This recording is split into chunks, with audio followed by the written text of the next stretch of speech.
See, something doesn't feel like it's right, but I guess we are. Okay. I don't have a windscreen. My color's weird. I'm blue. Why am I blue? What's that about?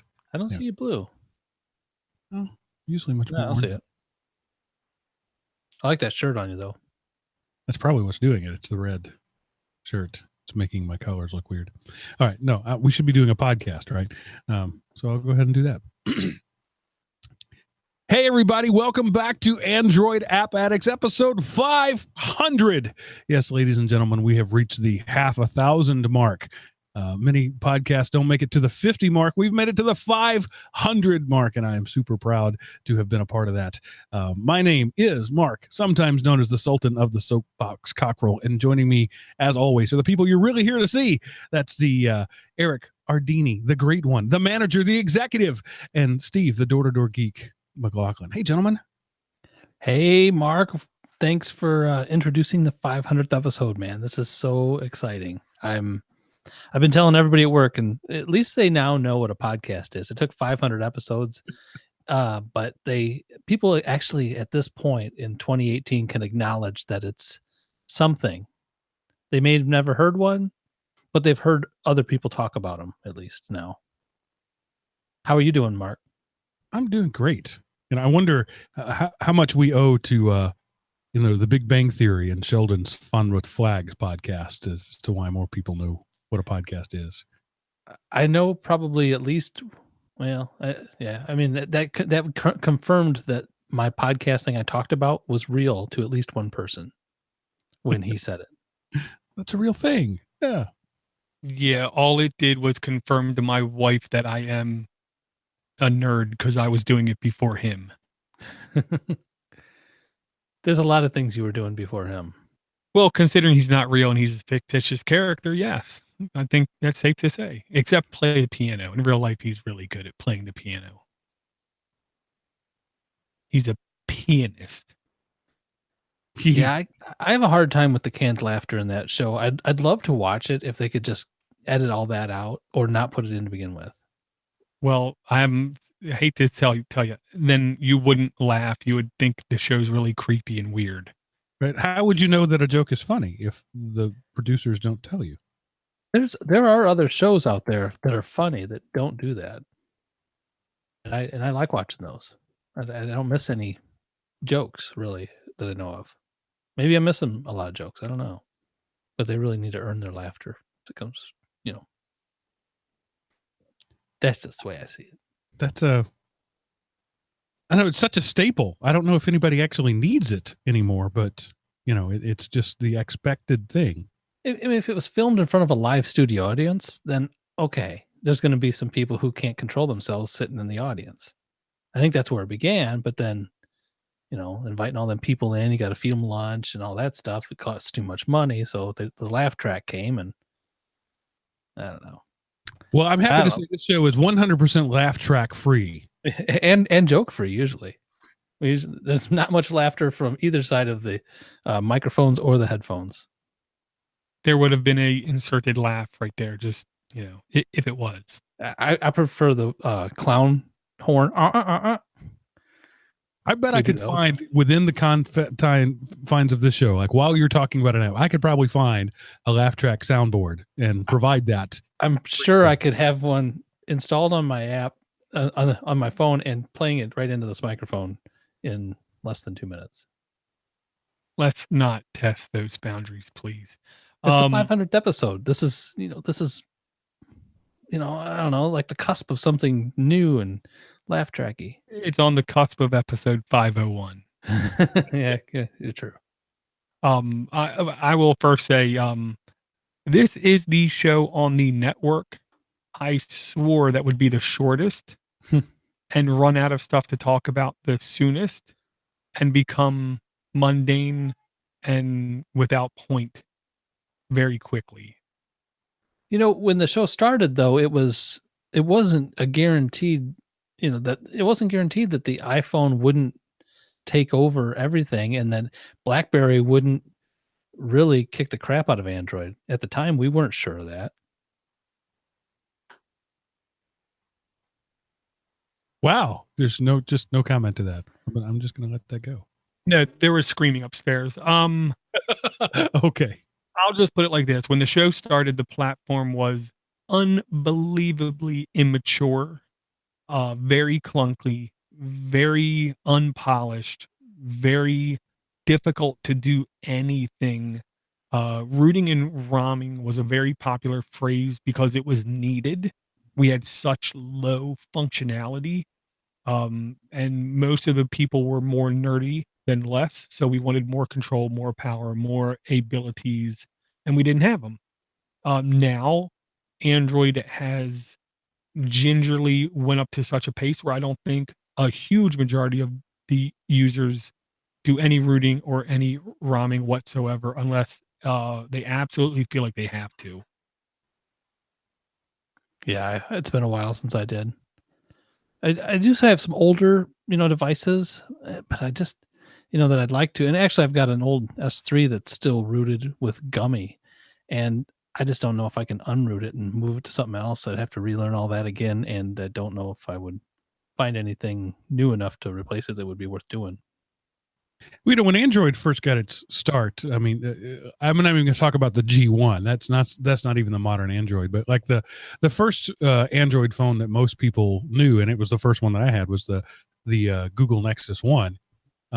It needed a lot of help, and so Samsung and Motorola and those guys put all these skins in there to provide features because they were going up against BlackBerry primarily. Android, iPhone, yes, but really their major competition was BlackBerry, and it was such a mature OS, and it had, really impressive feature set that Android just didn't have. And the unfortunate double side to that sword was that while Samsung produced their TouchWiz UI, it filled in a lot of the gaps, but it also created a lot of crap.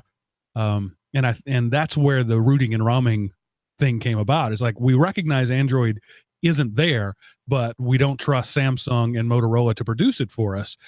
So let's do it ourselves. And today, Android is there. It's just not missing anything.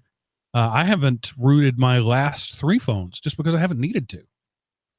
Yeah, and I'll say the biggest thing that rooting and ROMing did was it set a flag up and it told Google, these are the features that people want. These are the features that people like. And they got to see people in open communities develop things that they didn't even maybe think of, and saw people gravitate towards them. Thus, the end consumer, year after year, benefited from the features and functions that those ROMs surfaced, is the way I'll put it.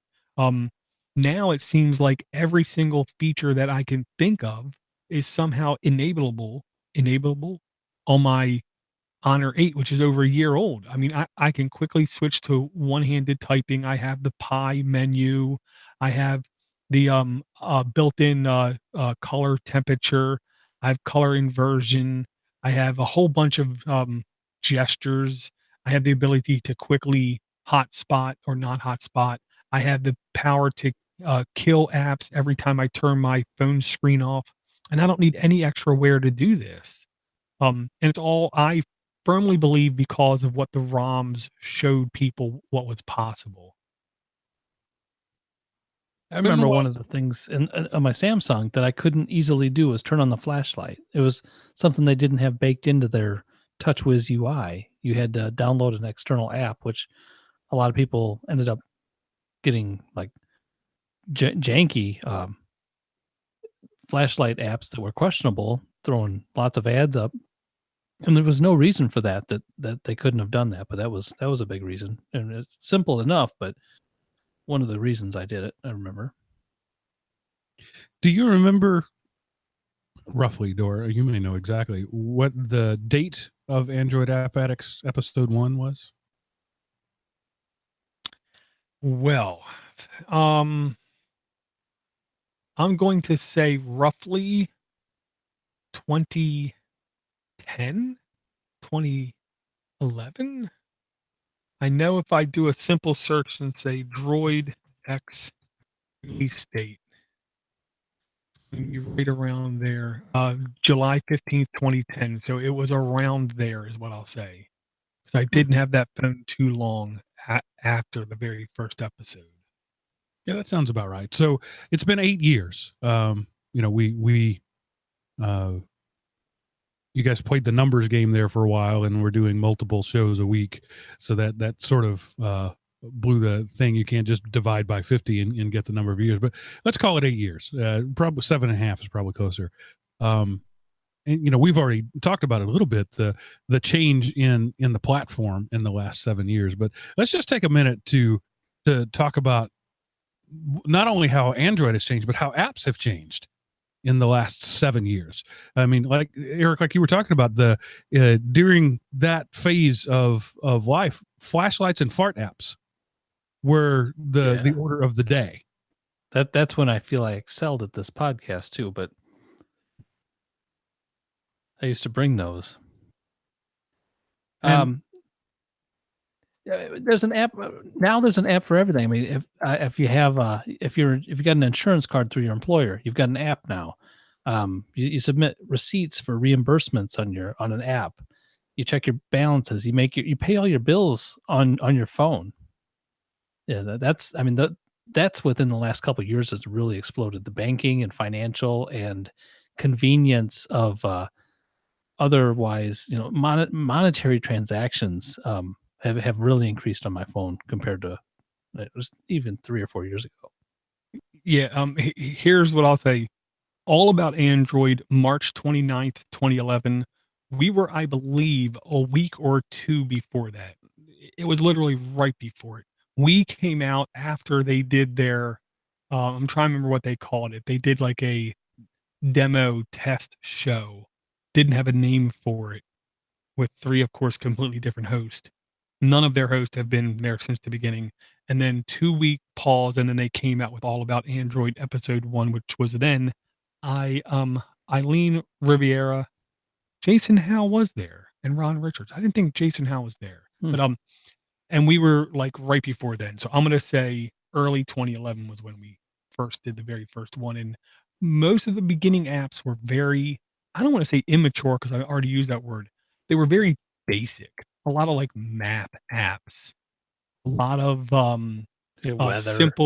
simple weather apps, calendaring apps, note-taking apps. And that seemed like a huge amount of the apps for the first at least 10 months. Yeah, we should go back and do a show of just the apps that Steve D brought to the show. And maybe somehow that'll bring him back to the show for one night only, one weekend only. Don't hold your breath there, Eric. I know. Back in that time, you'd hear about a great app, Angry Birds, just to pick something out of the air, that was sweeping the world, and they'd say available on iPhone, Android coming soon, or it just wouldn't be Android, and they'd say things like you can't make money on Android because nobody there buys anything. And today, Android is the first platform for most apps. A percentage of them are released on both platforms right away, but most things start with Android because you have a wider distribution base globally, and then they move to iPhone because it's a harder environment to get into and more expensive. And that's just been, is that the shepherding of Google that does that? I know I developed my own app using a drag and drop developer. It was terrible, but it was like $50 to become an Android developer and like $300 to become an iPhone developer. Do you think that was savvy work on the part of Google to just make it the inexpensive entry point for app developers as well as phone owners? Well, and they had free training if you wanted to learn. And I remember making an app that you pressed a button and made a cat meow. There's a picture of a cat. That was totally free. And if I would have really enjoyed making that, I could have, parlayed that into actual, a business or dozens something. of dollars. Yeah. I always had these thoughts and dreams of maybe, going to the restaurants and getting their menus up on an app, for them. If I had time or ambition, things like that I could have done. I'd rather just podcast and read and play with their apps and tell people about it instead. Well, yeah. I do think the lower barrier of entry I'll just say the snobbish crowd looked down upon, and they for years leveraged the idea of fragmentation, and because there's nobody hand curating small batched, locally sourced, organically grown applications curated, that there's going to be all kinds of, malware and viruses on Android. Um, and I think it's honestly Google's back end checker that's basically stopped a huge percentage of it. So we haven't seen.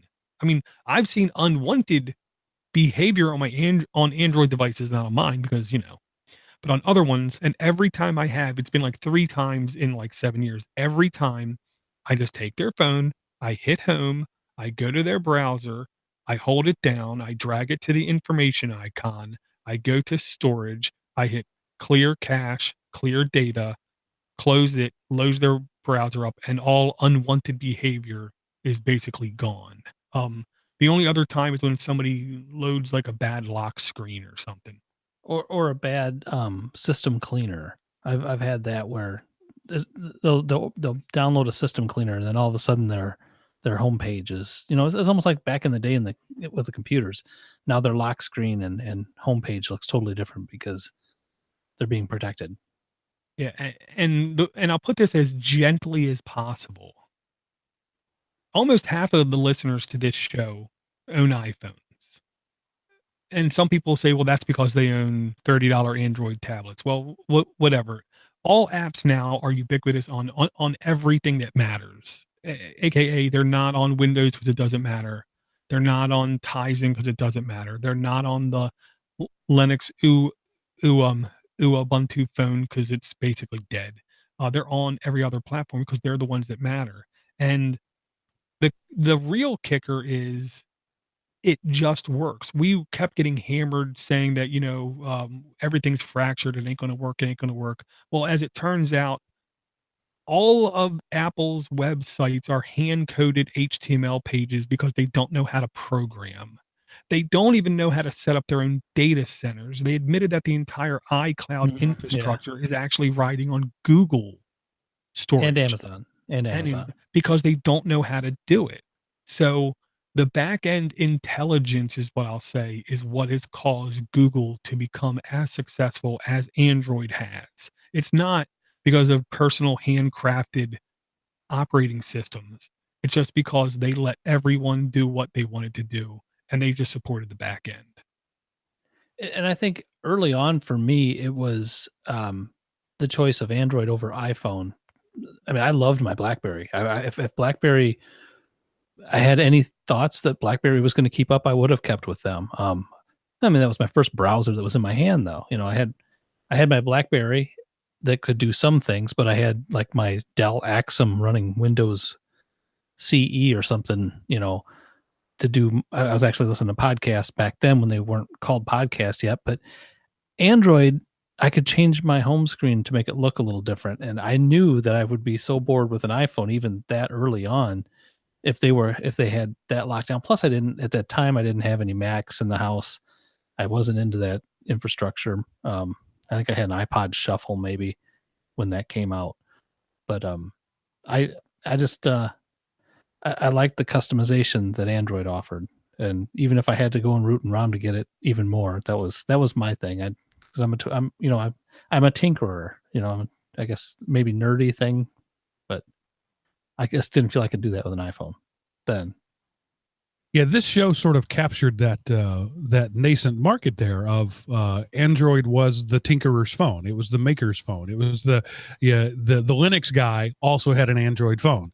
And I wasn't around then, so that's why I say, this show, you guys, I was a listener for that reason. I was, it was sort of a barren wasteland. You got your new Android phone. Okay, what are you going to do with it? Well, you go to the Play Store and look around, and the Play Store has come a long way in the last few years. It was hard to find anything, and the things that were surfaced were, largely garbage apps out there. So it was not. You needed some guidance. You needed some of that curated stuff, some of that handcrafted, artisanally grown stuff there. And this show provided that. And I was a listener for a long time. I was a friend of Steve Cherubino's, and I had gotten to know Door through the his Linux podcast and my Linux podcast. And when Steve left the show, Cherubino left the show, I was like, can I please do this show? Because it was like joining a family that I had been a part of all that time, and now I get to be, I get to talk back, and you hear me. That was an impressive thing, because you didn't used to be able to hear me. I did a lot of talking. You just couldn't hear me do it. And so, I've been just really, I say this all the time, but, and I really mean it. I have been honored to be a part of this show. I've been honored to, sit alongside you guys digitally on a regular basis. It's a lot of fun. It's one of my favorite times of the week for that. But also, I feel that we still, all these years later, provide a valid service to the community. I have tried to bring more of an entertainment bent to it than was there before. I hope I've been successful in that, but I still think there's a lot of value that we have to offer just by giving real reviews of real apps, instead of saying, I read this review of this thing and I thought I would talk about it, which is what a lot of the other remaining Android podcasts that I listen to, that's what they do. They're not experience driven, they're review driven. Yeah, and I'll summarize basically every Android podcast, because remember, I subscribed to almost 150 podcasts now. I'll tell you every Android podcast in the last week, basically in 15 seconds. The new Samsung phone, nothing special, different, unique, better. The new LG phone is the exact same LG phone with a new name, with some mystical, magical AI thing supposedly on it. And then there's the Matrix phone from Nokia. And I just summarized about 13 hours worth of podcasting from other people in about 40 seconds, because that's all they do. They spend literally an hour telling you everything about the new Samsung 9, and there's nothing even remotely worth talking about, except the price. American carriers, surprise, are charging 15% over retail for it now. Why? Because they can. And every time everybody walks into one of those stores and says, oh, give me that new Samsung device, you are contributing to the problem. Yeah, but this one can fall out of your boat and it won't totally get fried immediately. Okay. I'll just pull a Steve C and say, don't drop it. Because it was honestly almost exactly what we said about a month ago. This Mobile World Congress would be absolutely not spectacular. What was cool in that event was the Dell Chromebooks. They're basically ruggedized, spill-proof, waterproof, drop-proof, antibacterial, blah blah blah blah blah. Under $300. Really, really nice looking Chromebooks. Huawei showed off the Mate X laptop. The only word that comes to mind is sexy. Oh my goodness. I don't even know if it can run Linux, but it is unbelievably good looking is what I'll say. Oh, and then Asus is coming out with what looks to be a non-spectacular phone, but lots of RAM, which is good. Battery, which is good. And then unfortunately, I believe it was Asus or Lenovo was coming out with a phone with the notch on top, which was just a joke. That's neat. That's I don't. It's 50 that makes extra pixels, guys. How could you be mad about 50 extra pixels? Those are pixels you wouldn't have had otherwise. I guess I'm in the middle of a torrential downpour of pixels. I don't need no more pixels. I don't know. We don't need those stinking pixels. How much more does it cost to get rid of those pixels on a flat screen? It's got to cost more than to have them there. I don't know. It was a marketing gimmick as far as I can tell. And in the world of apps, I'll just say really quick, I remember when it was big news, Dropbox launched their app on Android. That literally changed the ecosystem. And like today, I don't know what could possibly happen in an independent third-party application coming out on this platform that could cause even close to the amount of ripples, if you will, that app caused. But we're trying to find them. Trivia HQ. Mm, From the time I brought it a month ago or 2 months ago, whenever it was, to now, that's consuming many people's time cycles at 2 and 8 Central every day. well, so did Jersey Shore, but that doesn't mean it's good. No, I didn't say it's good. It's probably bad.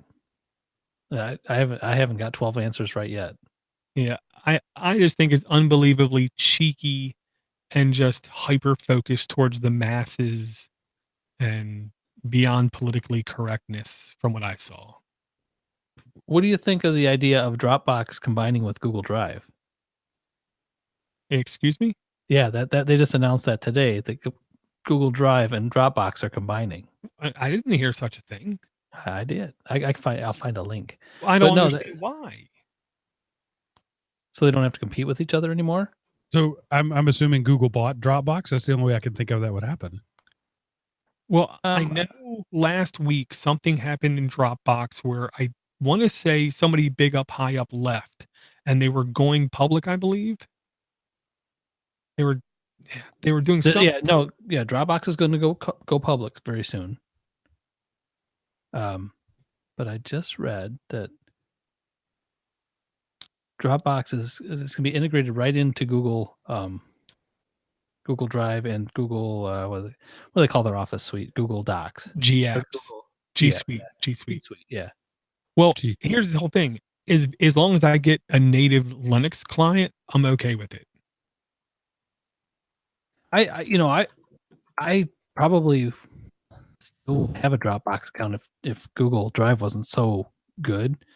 Yeah, Dropbox to add native G Suite integration and new partnership with Google. Mark, is there anything you would like to say about G Suite? Yeah, there you go. Well, now you can use your Dropbox in there, Mark. Yeah, except that probably not. Exactly. They find ways to make sure that those of us who paid for the service don't actually get to use it. Oh, you pay in multiple ways. And I will say the only other G Suite thing I heard, I was almost getting excited because supposedly Google is looking to take on Slack.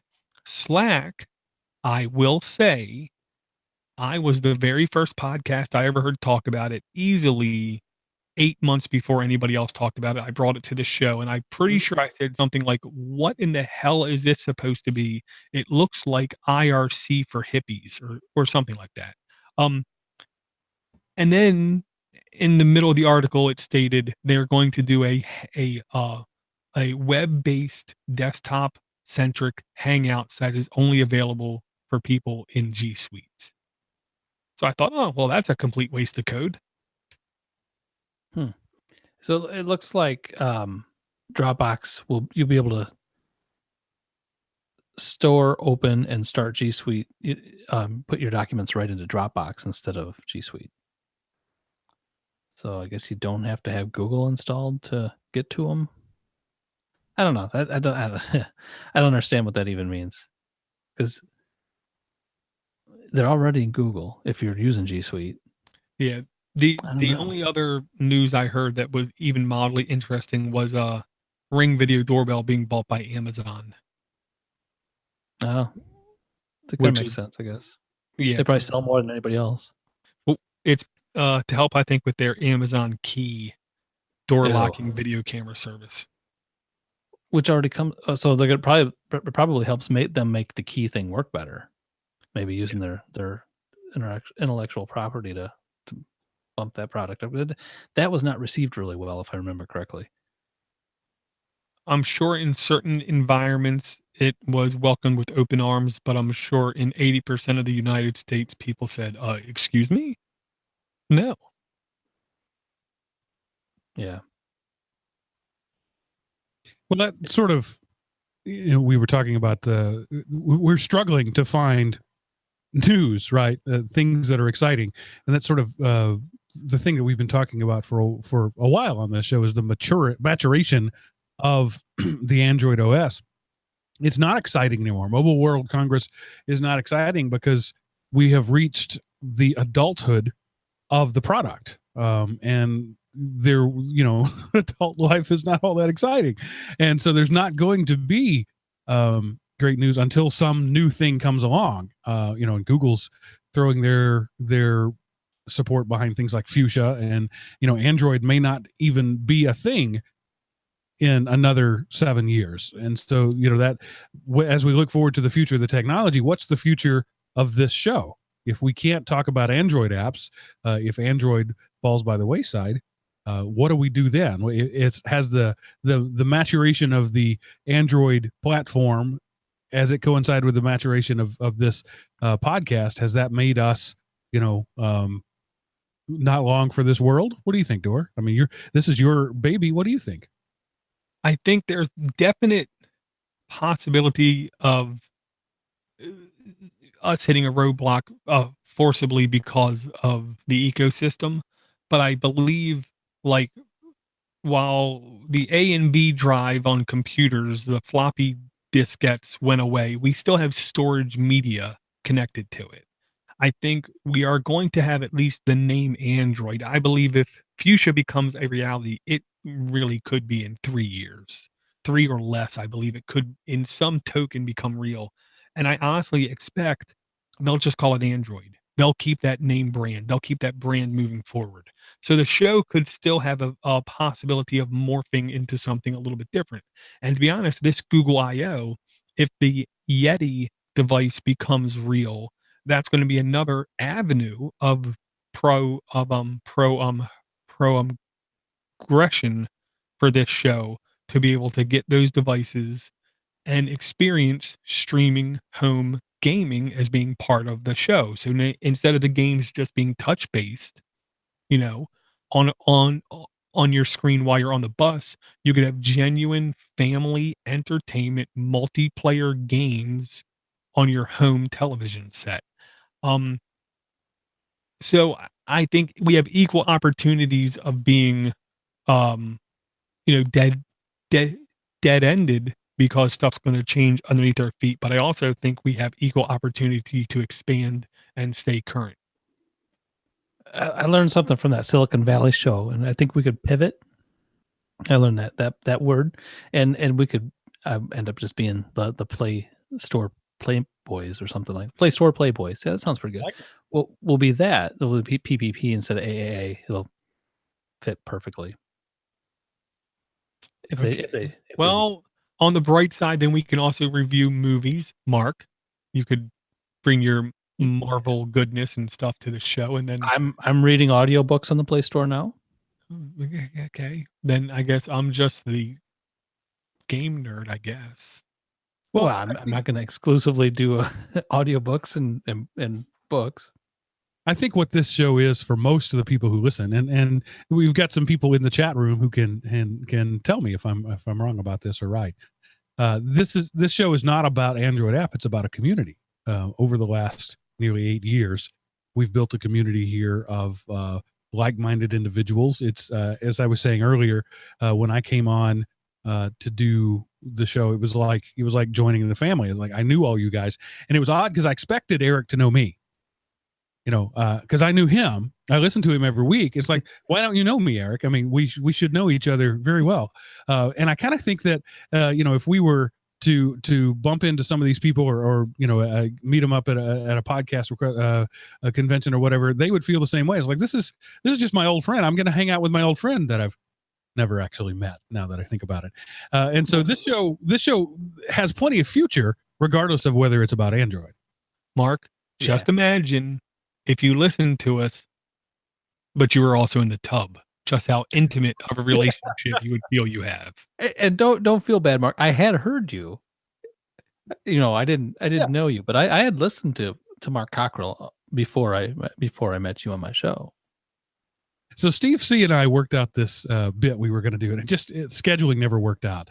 The show had been going on for a couple of years. And I was going to come on and be like a guest host, because you guys did that sometimes back then. Mm-hmm. You bring on people. And I was going to be talking about like apps that were a year old as if they were the greatest thing ever. It's like, have you guys heard about this Angry Birds app? It's really cool. I really think this is going to catch on, people. And I was just going to go the whole show like that. I was going to play it straight as if I was really that clueless and just see how the audience responded, but it never worked out. But I really think that would have been fun. Yeah, that would have been good. And by the way, Steve D brought Angry Birds to the show. That's how old that game is? Yeah. Wow. I hated that game. They just came out with an Angry Birds 2. I don't know. It must be a new version of Angry Birds 2. So I installed it just to say, well, it's been a long time. Let's check this out. I don't even think I got to where I could play myself, where I could, let go of the training it put me through just to play Angry Birds. And I was like, no, I'm done. I couldn't get that far. Too many animations, too much teaching me how to do things with birds. Well, let's listen to what some of our listeners have to say in some of our listener feedback. This first one is from Adam, who sent this a couple of weeks ago in preparation. It says, please read on episode 500 of Android App Addicts. He says, congratulations to Eric, the manager Arduini, Mark, the Sultan of the Soapbox Cockrell, Steve C., Sean Dirty Thumbs Johnson, Steve D., Timster, the occasional Cody Cooper, and all the above, and the one and only DoorToDoorGeek on reaching 500 episodes of the Android App Addicts podcast. I've been listening since 2013, and after discovering you, went back and started listening from episode 1.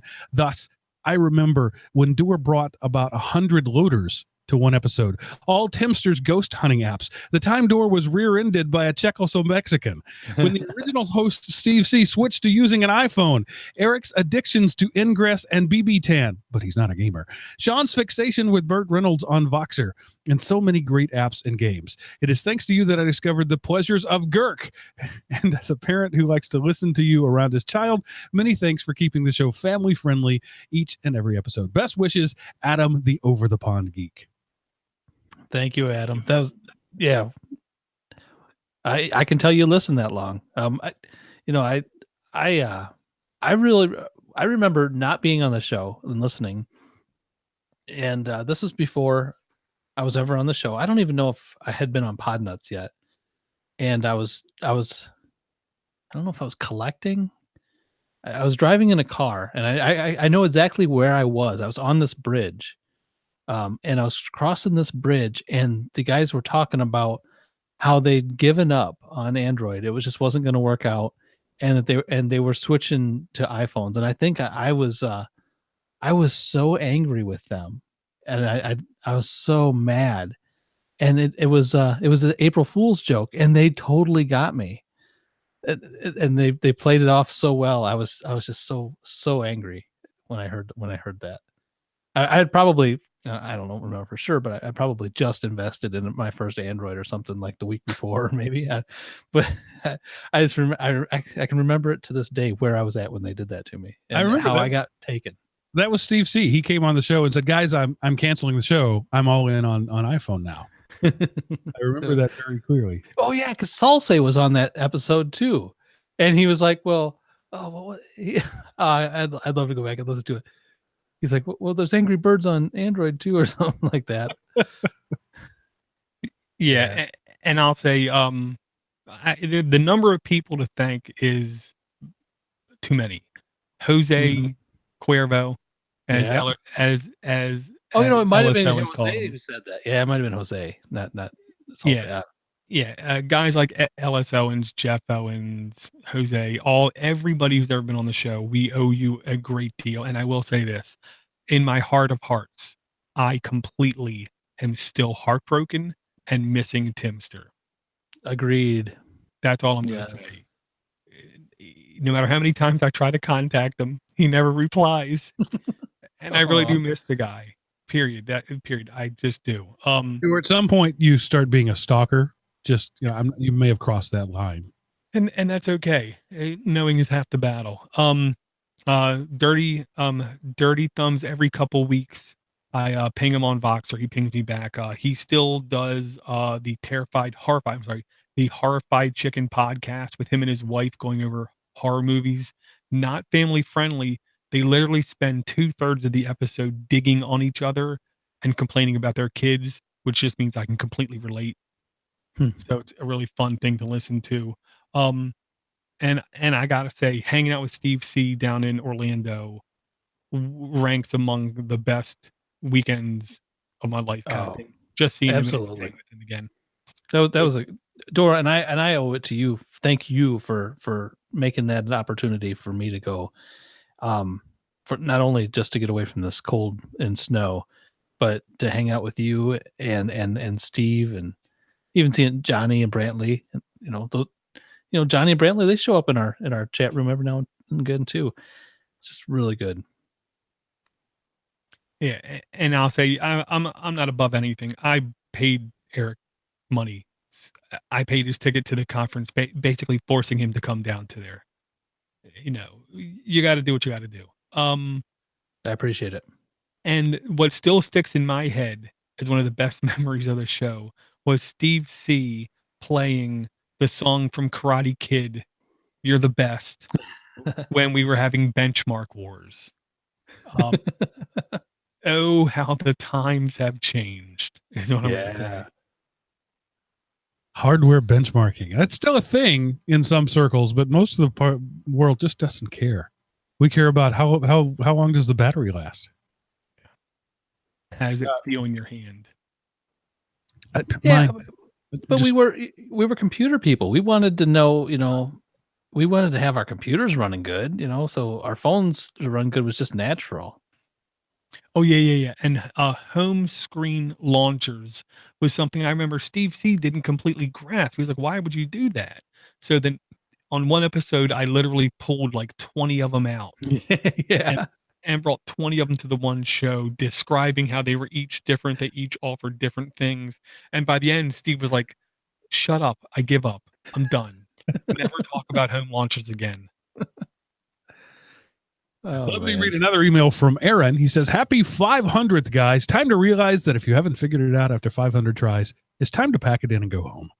Just kidding. You guys are great. I look forward to AAA every week, even if the apps aren't for me. The banter is. So thank you, Steve, Eric, and Mark, from the bottom of my eardrums. No apps for me today. However, I would like to mention a podcast.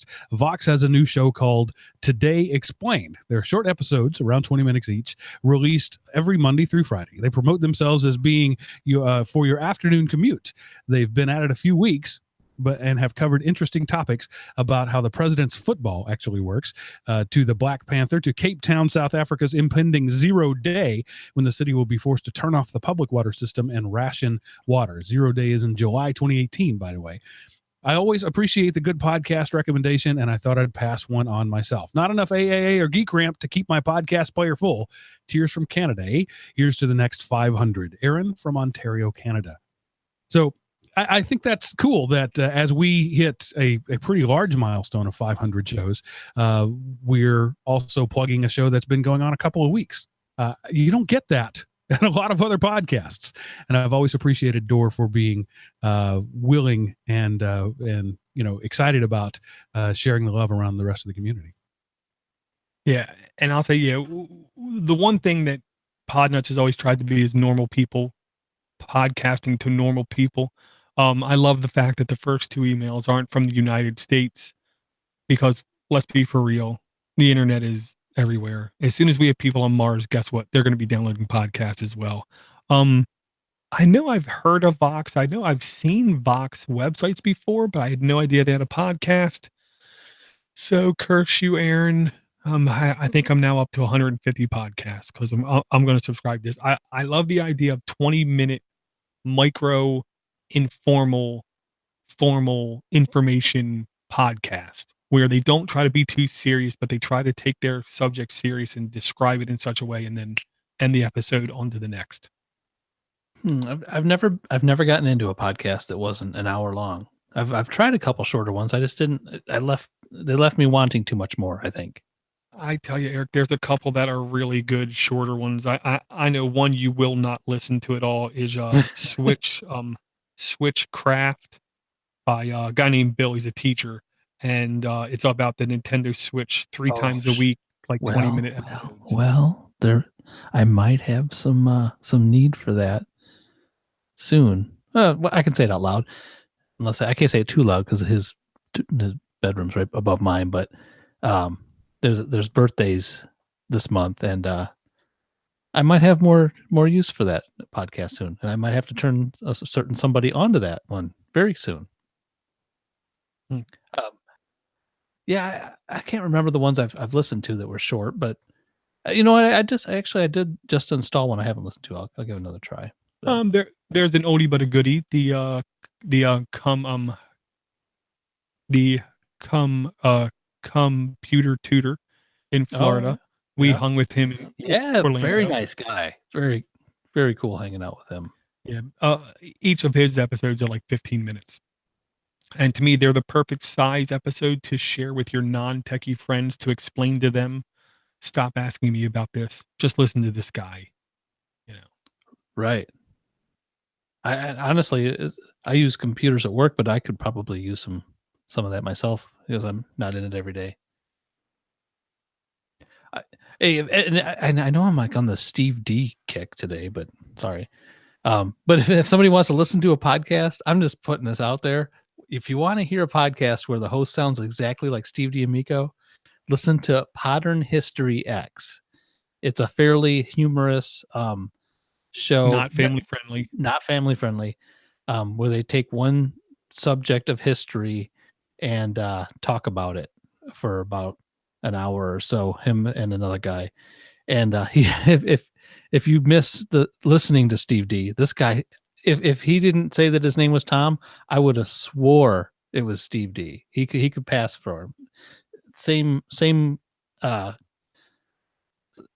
everything. I don't know. Must be the region must not only brew it's that the water. It's not only that kind of accent, but also that kind of attitude and comedic timing. It's a Modern History X. All right, let me move on to the next email. We have a bevy of them. This is from Chuck, who says, "Congratulations on the 500th episode." Well, that says it, huh? The rest is optional for Mark's dramatic reading if time and interest allows. Oh, I'm interested. It does. He says, "This is a significant achievement. You did it. You found a passion and you went all in. We followed you, and now you celebrate the 500th episode. It's been how many years? Through this show, I've expanded my interest and met a lot of people with similar nerdiness and made good friends with some too. Back when I got my first Android phone, I discovered a whole new world. There was no place talking about Android apps and the wonderfully technical marvels they called smartphones. The conventional news was not going to mention it. I dug in and I looked for news, and they talked about apps. What are these apps that they speak of? Where can I find these apps? I must find them. They sound amazing. And they're all free? So I found the Android market, and it's full of apps. Yes, they are free. Okay, some are paid ones, but they're 99 cents. Nope, I'm cheap. By nature, I'll get the free ones. I began my collection. Soon after, I discovered I have filled my storage on my phone. How is this possible? I guess I have a fair amount. Then I started counting them. I got lost after 80. The total was over 100. This is outrageous, but I can get an SD card. Those aren't too expensive, and I get more apps. Then I discovered podcast. I found this show about app addicts. With the plethora of my apps, I figured I was one and I needed to address it. So the help I got wasn't any kind of therapy. I was thinking it would be. I certainly would have been, certainly have been hooked since. So many episodes and so many apps. I've changed my cheapskate ways, and I pay for apps that I find a value or potential in. We won't have apps if we don't have developers making them. Support the developers. I have been fortunate to travel up my local interstate in a van loaded with guys that I'd hear on my own podcast. It was surreal and very cool to hang out with these guys. The show has evolved over time and found its groove, not to mention the audience to keep it going. I was listening to the very prolific content creator Kevin Smith recently when someone mentioned they have a podcast. He asked, "How many episodes?" You have 500. This is a significant achievement. Thank you. I am grateful for that there's a method I can contribute to the content creator of my choice.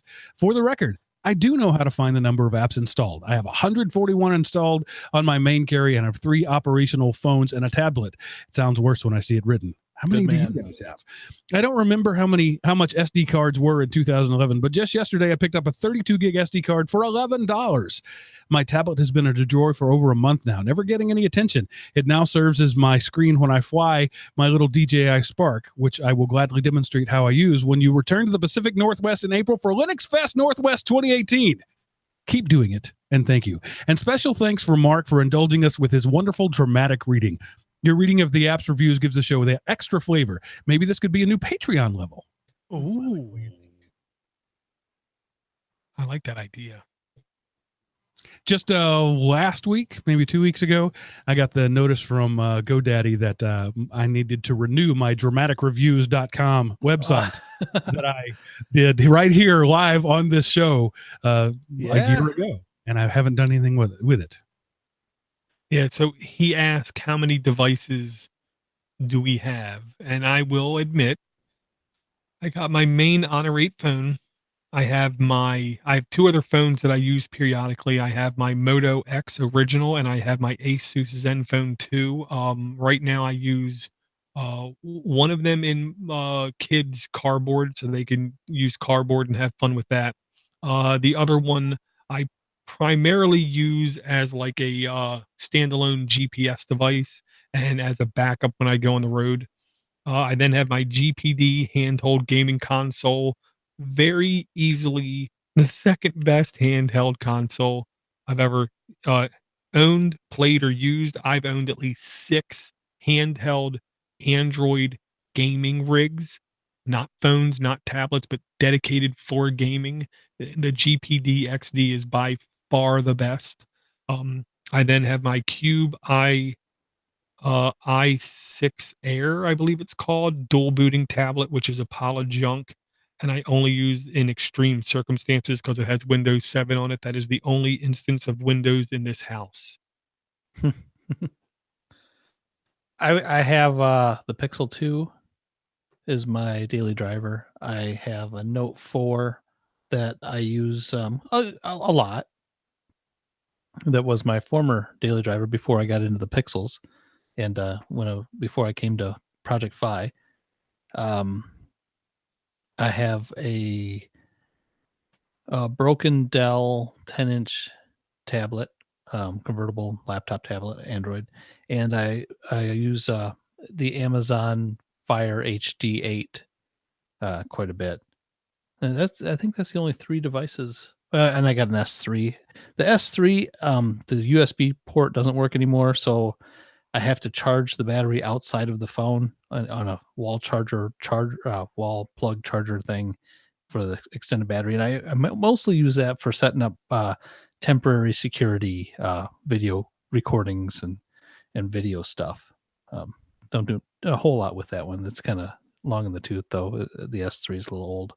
That was the Galaxy S3, if you remember that episode. How about you, Mark?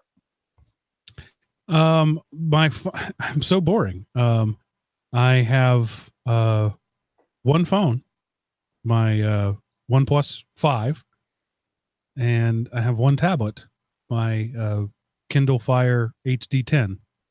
That's it. And I have about 160 apps. I was just thinking that I probably had the fewest of anybody on this panel, and then I started looking, and it's like, well, actually, that's pretty respectable. You got 160 on your phone right now? Right now, yeah.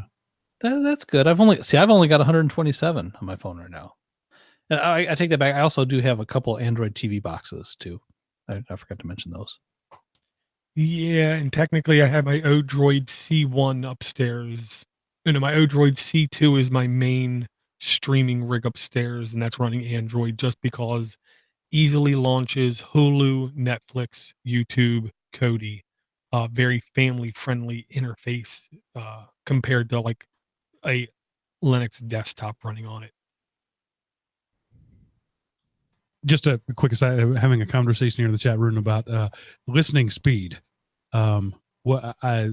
Lakata says he listens at 2x, and I called him a rookie because I listen at 3x. Door, you're probably up to what, 19x by now.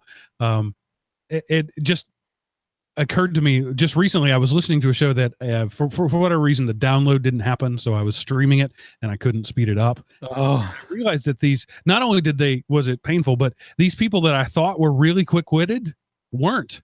I sound a lot smarter at 3x because you don't hear the pauses in between the times that I come up with my quips. And so please listen really fast because it makes me sound smarter. Well, and they sound like they're on drugs. Yeah.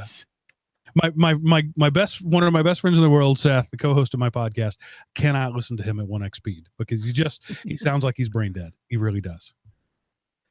We used to, back when DVRs first came out, we had the first DVR, I think, in Illinois. It was sent to me by a guy in California, and we hooked it up to our DirecTV dish.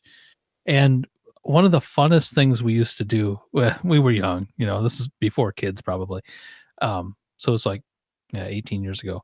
We would record the Weather Channel and weathermen specifically and just slow them down just a tad. And they were so drunk sounding. It was hilarious. Now I don't listen at 3 speed. How long have you been at 3x, Mark? I don't know, 6 months probably. Oh, that's good. Now I do listen. I suppose there's probably genres of podcasts that need sped up more than others. One I found that really cannot be listened to at regular speed is metal detecting podcasts, where they talk about metal detecting. They really need to be sped up to even listen. But they have cute songs that sound really neat when you're at the beginning too, and in the end. I'll put it like this. I'm sure you guys have known of a town, a city, or a part of a neighborhood that just smells funny. It stinks. Oh yeah. But then I'm sure you also have to know the people that live there don't recognize the smell. Do you know what I mean? Yeah, yeah. Because like when they wake up in the morning, they don't think this place smells. To them, it just doesn't smell because it is so baked into their psyche. Now, when they leave and come home from work, I'm sure they notice the smell, but also sure it dissipates. Smells like home. Yeah. Part of me believes I'm literally almost getting like a mental disorder from listening to stuff so fast. I can't communicate. I can't listen to any TV or movies or anything anymore. Just a quick aside. I was a physics major for a time in college. Science is something that I'm passionate about. But one of the biggest fundamental problems I had with the entire concept of science that we know today is it's entirely built on empiricism, observations and viewing. And one of the craziest things, for example, that we all take for granted is we talk about oxygen as being an odorless, colorless, tasteless gas. We have no idea. No human has ever experienced the world without oxygen. We've never seen anything not through oxygen or an oxygen nitrogen atmosphere. So even in like the underwater, right? We've got goggles, and the goggles have air in them. I'm convinced that the reason aliens have never visited our Earth is that we're swimming around in sewage and we just don't know it. Yeah, the only time we would notice it is literally our very first breath, and then we can't remember nor communicate what it's like. Wow. Yeah. That's deep, man. Is a fart really just tiny atoms of poop in the air? Let's generally not go there.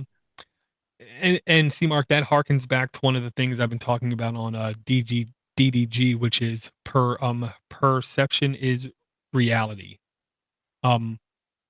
Just because it's there every day and it's part of our life and it's invisible to us, it is a non-factor. When to someone on the outside, it could be a disgusting, putrid, rancid thing to be around. Yeah. Empiricism is not the magic thing that the world seems to think it is. Scientific world, anyway. Yeah. And I'll say for certain things, I cannot mentally slow down enough to do. So I'm seriously considering slowing down my speed for a week or two and just see how I react. But it's a good experiment. I can be listening with an earbud in my ear at 3x, and understanding it, and it sounds native to me. I don't even notice that it's sped up. Like maybe a laugh sounds kind of mechanical, or if there's interstitial music, obviously that doesn't work. But the conversation, if it's a good podcaster with a good presentation and a good non-dialectic delivery, I don't even notice. And yet at the same time, somebody can walk up behind me at my cube and start talking to me, and I hear them at 1x, and that sounds perfectly normal too. It's a mental shift that my brain is able to make, that in the earbud 3x is normal, and in real life 1x is normal. What happens is when I listen to one of these people in my real life recorded through an earbud at 1x, and it's like, whoa, that's just not right. Something is wrong here. This is not how the world is supposed to be. Yeah, to me, if I'm communicating with somebody, the brain has that knob turned right. But if I was to watch a podcast live, if I was to skip a week and watch this show live, I couldn't, because you guys would sound like you're on drugs. Yeah, do you listen to Geek Rant at 3x? I do. Okay. I can listen to you now and you sound perfectly normal. But if I listen to Android App Addicts at 1x, it's a mind bender. Yeah. It's the earphone. It's the earphones then. It must be. No. It's a mental trigger. Yeah.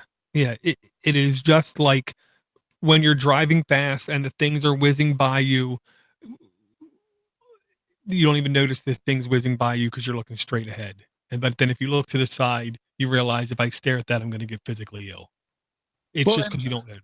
Also, when you're driving really, really fast, there comes a point, for me, it's around 110, 115 or so, that suddenly everything slows down. My perception, that switch flips in my brain and nothing seems fast anymore.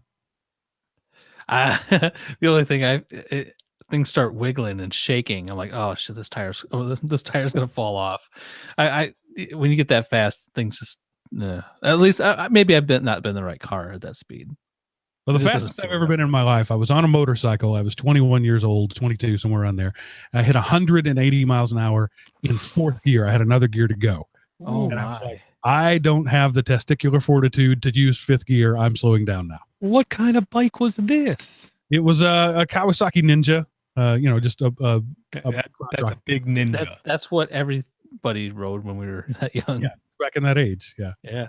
I got a big, huge engine in my car. I could probably go really fast. I don't like going over 80.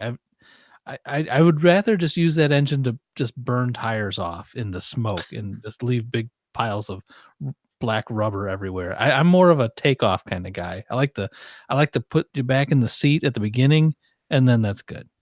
Like an 8th mile. That's all I need. Well, I understand you.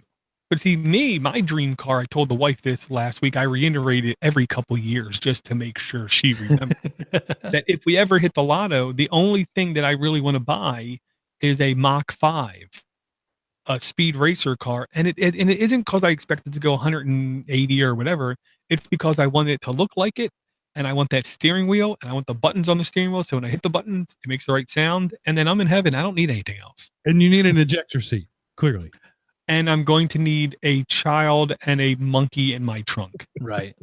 Or chimpanzee in my trunk. That goes, a lot. Yeah. Well, let me read another email. This is from Dwayne and Karen, and they say, long note, and I apologize. If you don't have time to read it, I understand. No, this is not a long note. Dwayne and Karen.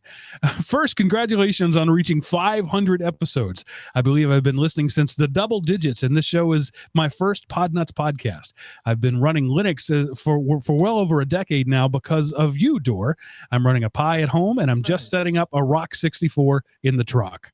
Next, I'll provide an app that I use all the time that's useful for anyone traveling interstate highways. It's called iExit. When it's started, it will read your GPS and determine the location and direction of travel to show you the gas stations, hotels, RV parks, and many other things ahead of you on the road. I highly recommend it for anyone with a road trip ahead of them. Finally, I have a request to any app developers. I travel all 48 states, and road conditions, along with inclement weather, are huge and ever-changing factors. It would be great to have an app notify me if the road is closed or if a chain law is in effect. Waze is okay, but it has a bunch of bells and whistles and doesn't support accounts for trucks at all. Plus, I don't even have the screen to devote to it.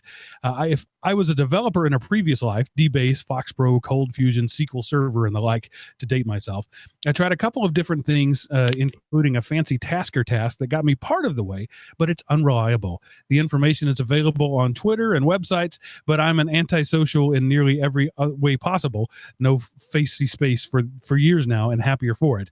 And parsing HTML is not what I want to do in my spare time. Any help is appreciated, and keep up the great work. Dwayne. Cold Fusion, FoxPro, and DBase. Oh. 95, 94. That's what we're talking about. Dwayne, I understand. I understand all too well, and I understand why you don't do any of that now, because it takes away your life. And Dwayne, kudos for not being a social media person. Yeah. And I'm going to throw this out there. I can tell Dwayne's been listening since the dual digits because I brought this app in episode 80. Nice. So thank you, Dwayne. You're still using it, and I forgot about it. And I do travel with an RV, and this is well, now I don't have an RV anymore. I got a trailer and a truck, but I just installed it, and I will start using it again. And I'm glad to know that it's still working. Well, I'm going to use it here in a couple weeks because the family and I are going back to Orlando. Oh, you're going to get that stuff we left in the room? Oh, yeah, that's the ticket. And I'll say this. What Dwayne, it sounds like what he really needed is now dead. Yahoo Pipes. Yahoo Pipes was a very good interface into live parsing, filtering, manipulating strings of web text or URLs or HTML, where you didn't have, it wasn't work. It really wasn't work. It was the simplest interface I've ever used to do really advanced flows, is the way I put it. But it's dead. So that sucks. Doesn't Waze have anything like that integrated in it?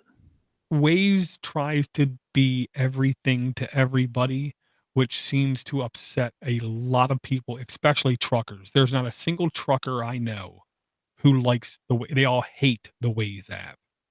Okay. I've never used it, so I was just guessing. That was my experience with Waze. It was just too noisy. I use Google Maps exclusively, but this iExit app is awesome. I will be using that the next time I'm traveling in an unfamiliar area. Yeah, and I will make sure that app is in the notes.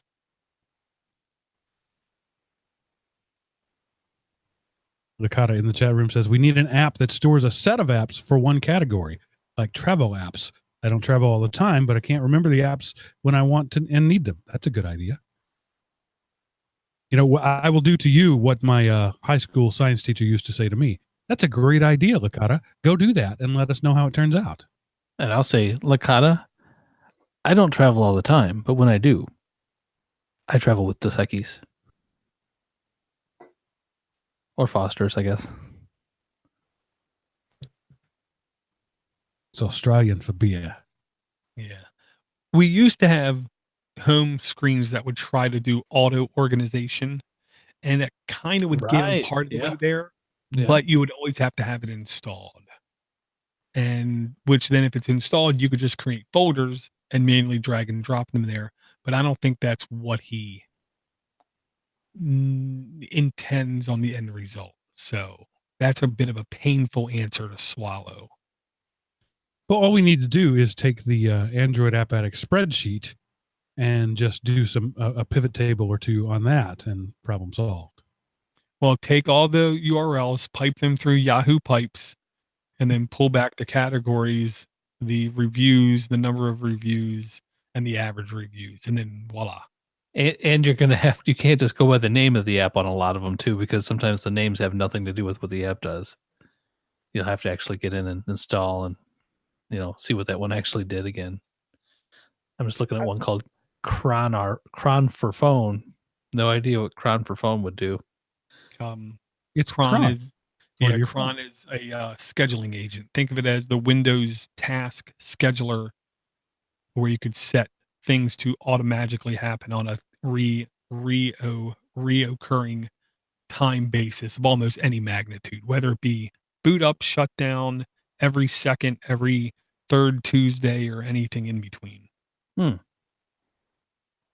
Well, that would work, but actually that app doesn't exist anymore, it looks like. So. But that was from episode 79, so I was just going back in the old days, man. Back when it was a lot of our apps back then, I realized didn't even come from a Play Store. Sometimes they didn't even come from the Android marketplace. We used to use AppBrain and other things like that back then. I'd forgotten all about AppBrain. Yeah, that was the alternative market. Yeah. Are you going to go there now and start installing some stuff? Probably. See how it goes? These days, AppBrain is just a categorized facade on the Google Play Store. Every link goes back to Google Play. All right, I have one more 500 email to read. So I think actually this may not be. It may just be a regular email, but I'll read it and see. It's from Randy. He says, "Hey guys, love the podcast. Podnutz is the best sounding Podnutz network. Unfortunately, I'm a long haul truck driver, so I can't listen live. I even buy the apps y'all recommended, like Podcast Addict and Castback, but Podkicker Pro is my favorite. When Mark was talking about patrons a couple months ago, it got me thinking. I listen to music services and other podcasts that I pay monthly fees for, and I'm always looking in my feed for the new Android app Addicts show and always listen to it first. So reminding people, and one day keep reminding people one day they will wake up also. Like for y'all to bring a do not install app every once in a while and tell why you shouldn't install it. Thanks for what you do. Battery 56%, proud supporter of Podnutz." Who was that? Randy. I didn't want to say I read this one earlier, Randy, and I brought if we ever get to apps tonight, I don't know if we're gonna, but if we do, I did bring one for you, not to install. Yeah, we used to have crap apps. We used to, yeah. I still bring crap apps, but we don't tell everybody not to install them. I kind of pass them off as decent apps sometimes. Because crap apps used to almost be fun because look at what they're trying to do. I can't believe somebody would put this out. I mean, there's a lot of that in the Play Store. The crap app that I was going to bring this week, though, actually has millions of installs. So it's Angry Birds, IIQ. No, well, similar. It's the crappy version of HQ. Yes. Well, we might as well just do it instead of. Okay. This is called BuzzVideo. Win big prizes, beat the queue. And I will paste it there. So this tries to be another version doing the exact same thing as Trivia HQ. The only other part of it, though, is it has a really horrible library of videos and GIFs that it if you don't immediately turn off notifications, it'll be telling you about all these GIFs and videos, but it's nonstop. It's nonstop videos that aren't that funny. I mean, Door is the ultimate GIF finder, and he keeps me entertained with all these little videos and stuff he finds. These guys, you think, would at least be able to keep up with Door, because Door's got like another full-time job. This is theirs, and it's not happening. So they do a trivia quiz thing. It's not as funny, not as well put together. It's much easier. I think I answered the first 6 questions without even breaking a sweat. And but just the whole interface and the videos tells you don't install this, and it's by Top Buzz Entertainment. If you're into trivia, do the HQ. Stay away from this one. Okay. It's like it's trying to 5 million to 10 million installs. Yeah, it's like it's trying to leverage almost BuzzFeed with BuzzVideo. I think I might have brought a Top Buzz app before or something. It seemed very familiar, but this seems like the worst part. It was awarded as Google Play's most popular new app of 2017 by the developers, I'm sure. maybe. Yeah, or by the developers' moms.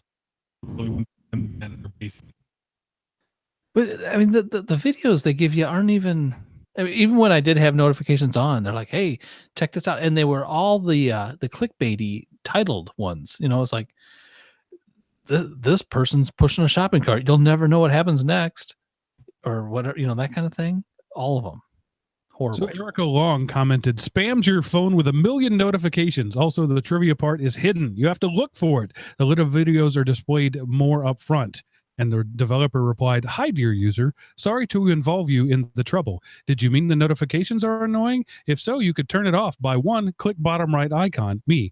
2, click settings. 3, push notification on and off. Hope this helps. You have any other feedback, feel free to reach to us anytime. Wow, that sounds really American. No, it said reach out. He left out the out, but still. Oh, did I miss one? And honestly, that's not the way I disabled my notifications on it, but I did it the other way through settings, and that was just today. So that's fresh and recent feedback. Yeah, well, they used it freshly. I mean, maybe this was a great app a while back before they. I don't know. I don't know. Lynn Brindle says rubbish. Where's the Corey video? That's her review. Corgi? Corey, Corrie. I guess it's in the video spelled VIDIO. So I don't know if that's a new hip thing the kids are doing or we wouldn't know. Really. I find some video very funny from Vicky Mackin. You were talking about not being a social media user. I have friends at work, or co-workers at work, I really should say. Most of them are all among the millennial end of the spectrum, who apparently cannot communicate without using a cat picture. And it's like every conversation involves a cat or a dog or some meme of some sort. And I've noticed, particularly in Facebook, that's really the only social media platform I engage in, and almost always as a lurker to keep up with my friends and family back home. It's become the thing now that because everybody knows that you have your Facebook muted, and because videos are so annoying, now every video has the captions on it.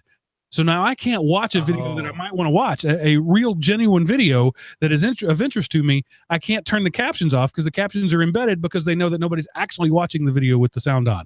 This is what the world has become. That's horrible. That's horrible. Well, and I'll say this. The one thing that a lot of people on Facebook don't understand is nothing is exclusively on Facebook. If you see a video that you want to share to someone who's not in Facebook, all you gotta do is go to YouTube, search the exact description of that video, and you will find it's double posted on YouTube as well, and typically without the captions. But Dor, you just listed like 4 steps. Who's going to do all that? Oh, I know. I didn't say it was easy, Mark.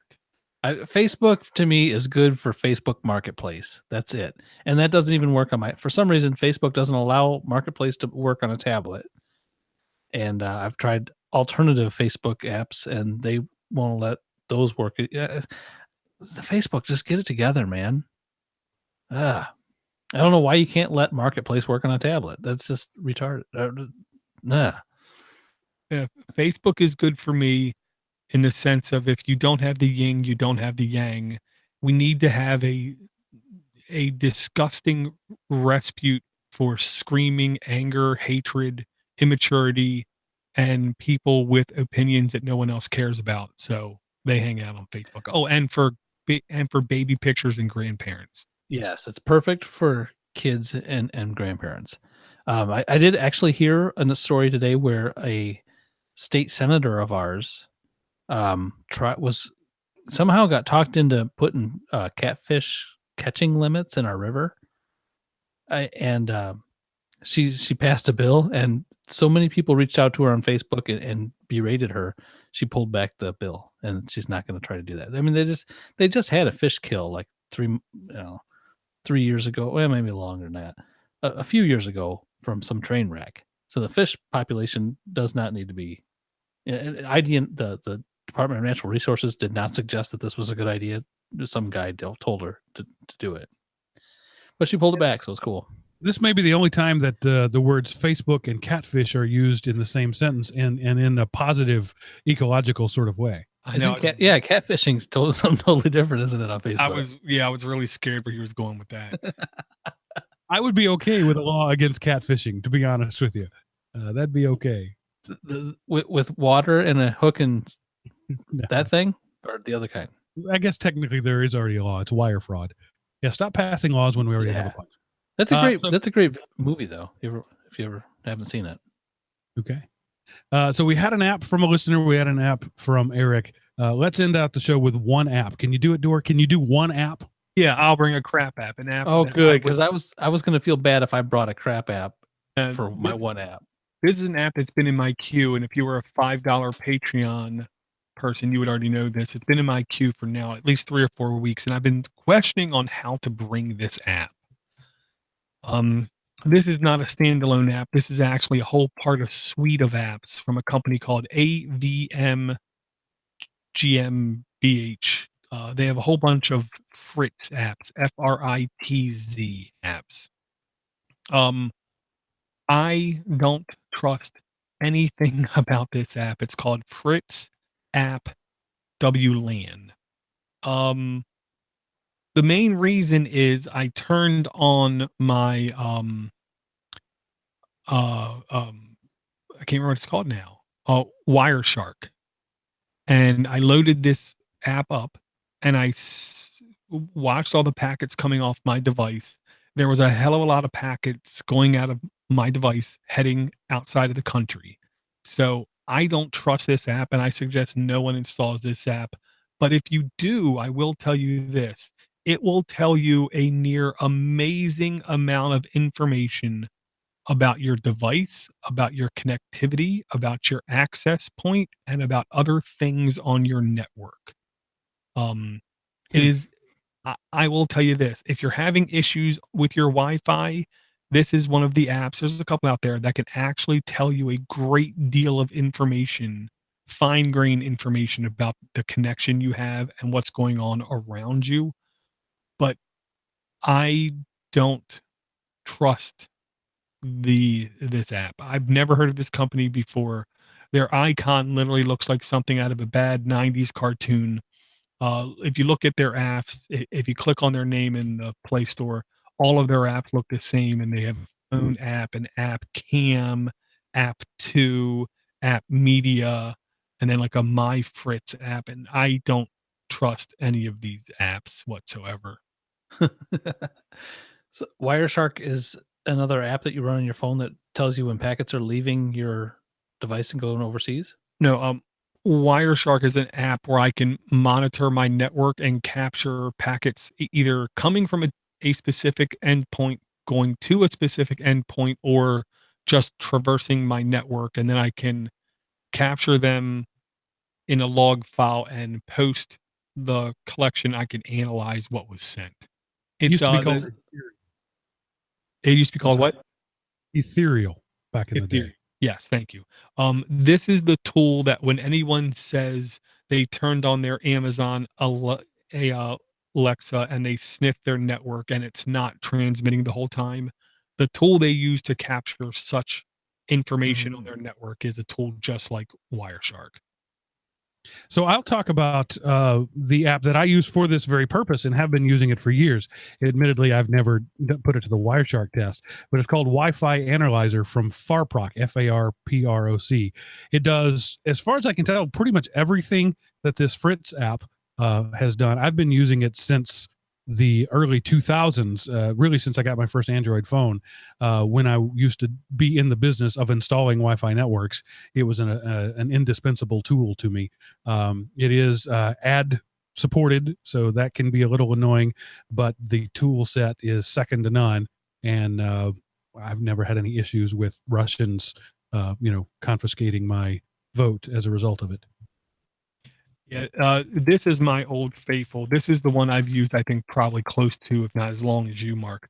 And the reason I love this app is I can't get this on any laptop device I've ever had. So like when I'm sitting in my kitchen with my laptop, me as an end user, I don't understand why I seem to get better speeds if I move my laptop 2 centimeters to the left, kind of thing. And what I did, like with this app, was I put it on my media streaming rig, and then I just loaded it up, and I can live watch the signal strength and everything else going on, and then I can physically touch the device, move it a little bit this way, move it a little bit that way, move it a little bit this way, until I find that prime sweet spot where I'm getting the best possible connectivity I can possibly get.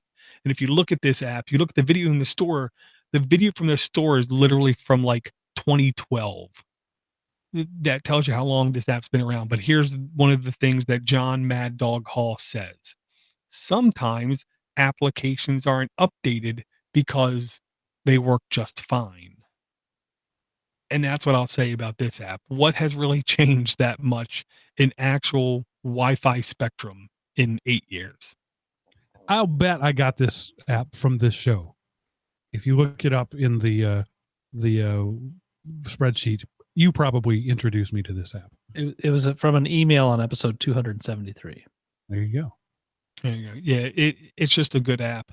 And it really did open my eyes about where to place things in my house. Like, I heard you don't want to put things too close to a wall, and you don't want to put things too close to a floor or a ceiling. You want it a little bit away from there.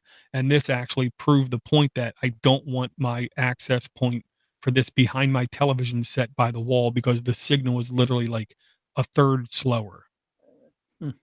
Yeah, the perfect place to put your access point is on a plexiglass stand 3 feet tall in the center of the room. That's the ideal location for it. Nobody will ever do that, but that's the perfect place for it.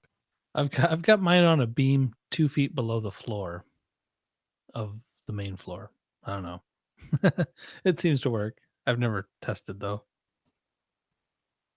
Well, gentlemen, I think it's about time to wrap up show 500. We've had some retrospective, great emails. We've had some crap apps and at least one or two good apps, iExit and Wi-Fi Analyzer, although they were both apps from the past. It's hard to bring apps these days that have been around for more than 20 minutes that we haven't already talked about on this show. That's true. Well, it's not that hard. It's not that hard. There's a lot of apps out there. And there's a lot of crap apps if we want to just do a show on that. Well, but I used to be able to tap into an RSS feed that published every single app that hit the App Store when it hit the App Store. And when I was getting 2,000 new entries every like minute and a half is when I decided I can't monitor this anymore. Wow. Yeah, it just got to be too much. I want to just do a quick mention. Number one, Matthew Fuzzle. Thank you. You are the cornerstone of this podcast. If you want to think that you are contributing to the show to make it better, saying thank you, you can think that. If you want to think that you're bribing us every week to keep making content, you can keep doing that. But I can only say thank you, because you are the man. And I will say we have a brand new Patreon to the network who I just want to mention, Jack Pittman. Jack Pittman, if you want to know anything about eBay and how to maximize your profit versus the amount of time you spend on eBay, Jack Pittman is a really nice guy. He's been hanging around Podnutz for more than a couple of years. He just joined the network Patreon for a large amount every month is what I'm going to say. It isn't like it's $100 a month, but he's contributing what I call a large amount every month. So thank you, Jack. Yeah, thank you. Eric, do you have any final words of wisdom from episode 5? I cut you off. I'm going to now openly and publicly bribe Mark. I'm going to pay him a to be disclosed amount of money every month to record extra 10 to 15 minutes a month of dramatic reviews for the Patreons. All right. There you go. I love it. It's a great idea. I'll see if I can make that happen. I'll have your people call my people. And we need, and I'll pitch in if we can get Mark to the next meetup of whatever place we get to. Oh man, I so wanted to go last time, but as I mentioned last week, I ended up in the emergency room that weekend, so we couldn't have gone anyway. That's a viable excuse. Yeah. Good thing you didn't have your plane ticket bought from Atlanta to Orlando. Oh, yeah, I wouldn't fly there. He would have drove. I know. I'm just kidding. I'm from Texas. You people forget that. Yeah. Hey, I can drive for 6 hours and not be out of my state too. He can drive for 13. It's just Texans. It's such a travel culture that driving 5 hours for lunch is not a, it's like they have this great steak down in Amarillo. You want to drive out there? Sure. And I have a friend from Rhode Island, and she says that anything over 90 minutes is an overnight trip. I need a hotel room. That's funny. All right, Eric, anything you'd like to say for the show, the 500th episode? I just want to thank you guys. I want to thank all the hosts that have been on this show. I want to thank all the listeners. Just thanks, man. This is a blast. Fulfilling a dream. I always wanted to be a broadcaster, and I get to talk to a lot more people here than I would at my local AM radio station. And here I'm not judged, like in the grocery store.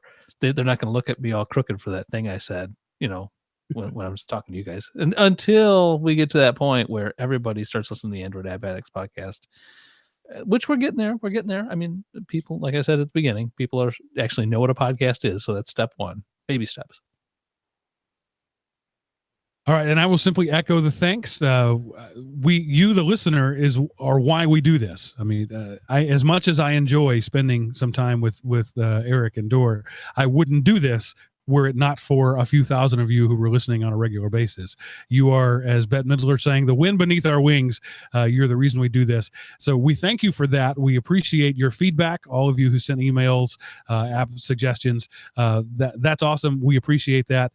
Those of you who decided to kick in some monetary support as well, we can't thank you enough for that. So just a little, I don't know what Dor's metrics are, but I did my taxes last weekend, and on my show, the Geek Rant podcast, for the year, my profit and loss statement came out to, I made about $1,200 for the year.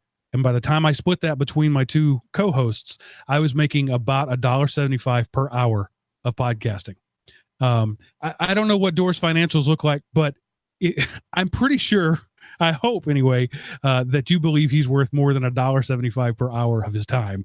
And there's only one source for money, right? And that's you. And we have all the money we would ever need to do this podcast full time. The problem is it's in your pocket. So that's a good point. I like that. So if there's no other comments, Dor, I think you said all you were going to say, right? Or Yeah, I'll just say I am so happy I don't have to stop the flow every 20 minutes and inject a completely